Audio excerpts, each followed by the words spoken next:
Bafowethu anizwele nayo inkulumo kaMlandeli odume kakhulu kube umlandeli-ke kaMthandeni SK laphana-ke uSizwe Ndlovu waseMtubatuba ebhekisa le nkulumo uKhuzani ephinde ayibhekisa kuMthandeni. Mina ngifisa ukuzwa ukuphawula kwakho Mbukelezi Makhaya ukuthi kuthini ukuphawula kwakho ngale nkulumo yale nsizwa awuyizwele. Uthulekile endimeni kuyabhora. Ayikabhora endimeni kaMaskandi kuyabhora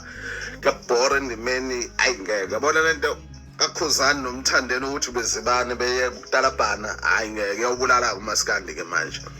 Yabona uMaskandi ubulala ngempela ke lento ukuthi uKhuzani benomthandeni beye kutalabhana hayi kuyabhora uthule nje manje ayisekho lento emnandi kaMgqumeni noMtshengiseni yabona nje ayikabhora hayi ngeke weMthandeni noKhuzani ayingeke bafana bakithi niyabona ukuthi uMaskandi wabanithule kangaka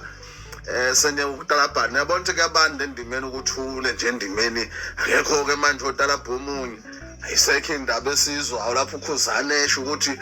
kwaba njena wagijima wahamba wenza njena akusekho ukuthi uMthandeni ethi wena wathwala ngamatotuluzi yabona nje endimeni kuyabhora ayingeke kuyabhora mina ngithi Mthandeni noKhuzani ayeke nitalabhana bese nina abalandeli ke nina ngayingeke ngoba nina njalo uKhuzani noMthandeni kuze kubhore kangaka endimeni bese beyeke nje ukutalabhana ebeka ngoba nina abalandeli bese nithatha lento bese niyenza ibe serious bese niyabulalana bese nenza imsangano into engasile hayi kanti yabo Maskandi bomnandi uKhuzani noMthandeni betalabhana.